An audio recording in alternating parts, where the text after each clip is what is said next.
तो यूक्रेन को long range हथियारों से रूस पर हमले करने का मुद्दा रूस अमेरिका के बीच जंग का कारण बनने की ओर बढ़ रहा है। यूक्रेन अमेरिका पर लॉन्ग रेंज हमले शुरू करने के लिए दबाव बना रहा है और अमेरिका इस पर गंभीरता से विचार कर रहा है। अमेरिका के इस रुख को देखते हुए रूस आक्रामक हो गया है।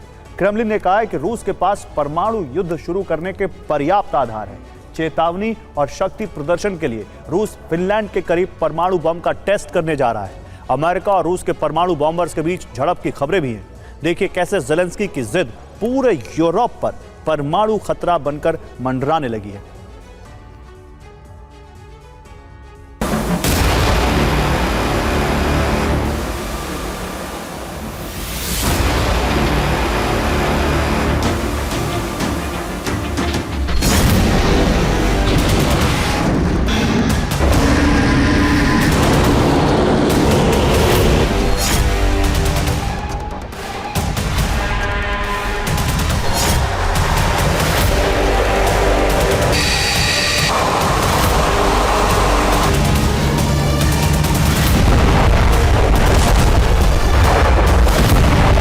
क्रोधित पुतिन ने अलास्का तक भेज दिए हैं परमाणु बॉम्बर।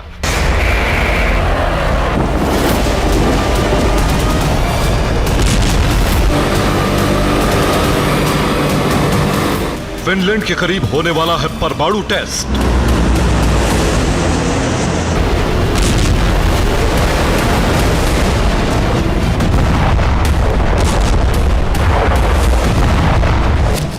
क्रेमलिन ने जारी की परमाणु हमले की अंतिम चेतावनी।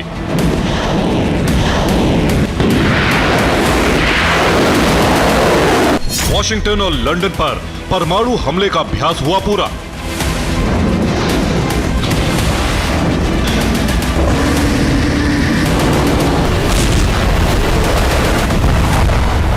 ये सारे घटनाक्रम 14, 15 और 16 सितंबर के हैं और इनके पीछे सबसे बड़ी वजह है रूस पर लॉन्ग रेंज हमलों का मुद्दा।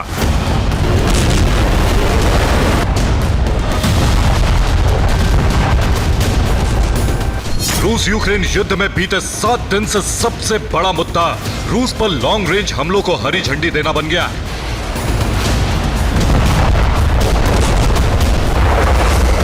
अमेरिका ने अभी तक यूक्रेन को रूस पर लॉन्ग रेंज हमलों की अनुमति का सार्वजनिक ऐलान नहीं किया है, लेकिन माना जा रहा है कि बाइडेन प्रशासन यह तय कर चुका है कि नवंबर में चुनाव आने से पहले पहले युद्ध को उस स्थिति में लाया जाए जहां से समाधान की गुंजाइश खत्म हो चुकी हो।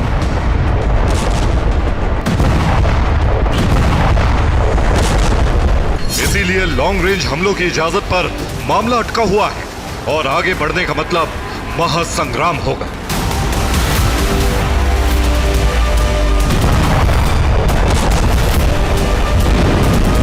लॉन्ग रेंज हमलों पर अब तक के जो घटनाक्रम है उससे यही संकेत मिल रहे हैं।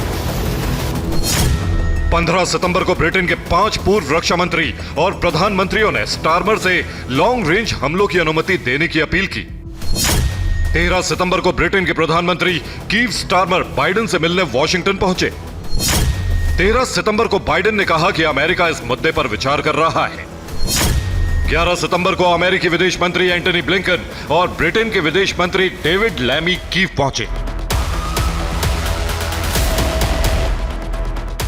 अब इसी मुद्दे पर यूक्रेन के राष्ट्रपति व्लादिमीर ज़ेलेंस्की ने कहा है कि यूक्रेन के पास हथियारों की कमी है और अब रूस को रोकने के लिए लॉन्ग रेंज हमले ही एकमात्र उपाय है।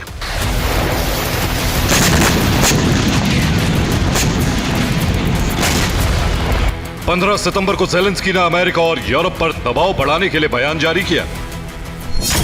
ज़ेलेंस्की ने कहा कि लॉन्ग रेंज हमलों का मुद्दा अटका हुआ है। अमेरिका ने 14 ब्रिगेड के लिए हथियार देने का वादा किया। हमें 4 ब्रिगेड तैयार करने लायक हथियार भी नहीं मिले।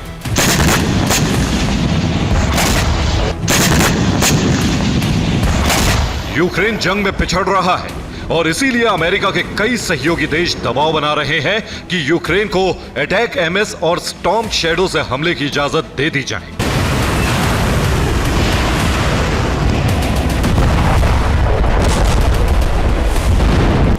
इन सब घटनाक्रमों को देखते हुए रूस ने परमाणु युद्ध की चेतावनी जारी कर दी।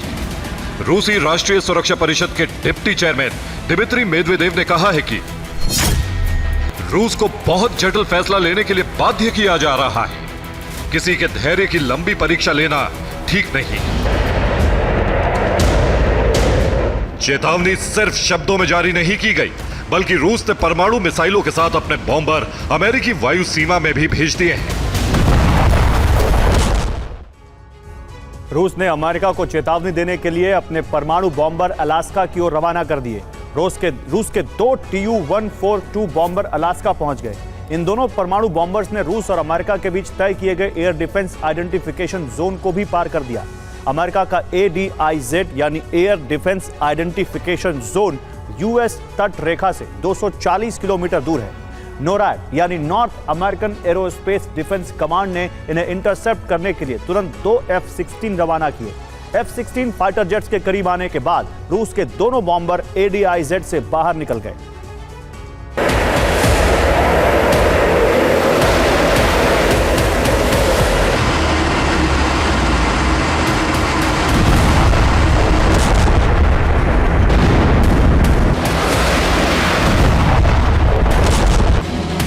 पहली बार परमाणु हथियारों से लैस रूस और अमेरिका के विमानों का आमना सामना हुआ है और इसे बड़े खतरे के तौर पर देखा जा रहा है। रूस ने इन बॉम्बर से परमाणु हमलों का अभ्यास पूरा कर लिया है।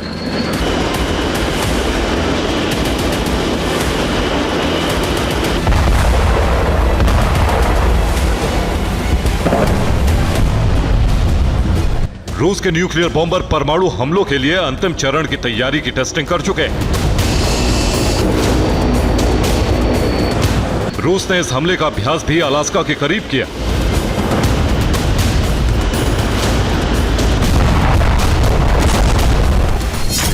रूस के 4 परमाणु बॉम्बर्स ने अलास्का के करीब चुकची सागर के ऊपर परमाणु हमले का अभ्यास किया। इस अभ्यास में Tu-142, Tu-22, Tu-95MS और Tu-160 शामिल थे। परमाणु हमलों के लिए तैयार रूस ने अब परमाणु शक्ति प्रदर्शन करने का फैसला भी लिया है। रूस बहुत जल्द एक बड़ा परमाणु टेस्ट करने जा रहा है। यह टेस्ट फिनलैंड सीमा के करीब और कारा सागर से सटे हुए नोवाया जेमेलिया न्यूक्लियर बेस पर किया जाएगा। इस टेस्ट के जरिए यूरोप में अमेरिका के सहयोगी देशों को रूस की शक्ति का एहसास कराया जाएगा। रूसी मीडिया में यह मांग उठने लगी है कि परमाणु टेस्ट के दौरान ही लंदन और वॉशिंगटन के मॉडल बनाकर दुनिया को यह दिखाया जाए कि रूस का एक हमला कितना विनाशक होगा।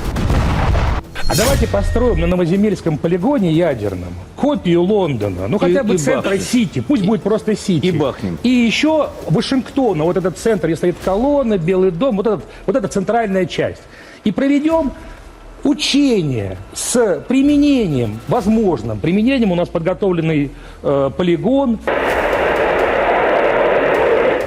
रूस सबसे विनाशक युद्ध की पूरी तैयारी के संकेत दे चुका है और अब लंदन, वॉशिंगटन से सीधे युद्ध की मांग तेज हो रही है। अगर यूक्रेन को लॉन्ग रेंज हमलों की इजाजत मिली तो महाविनाश तय माना जा रहा है। Bureau report, TV9 Bharatvarsh.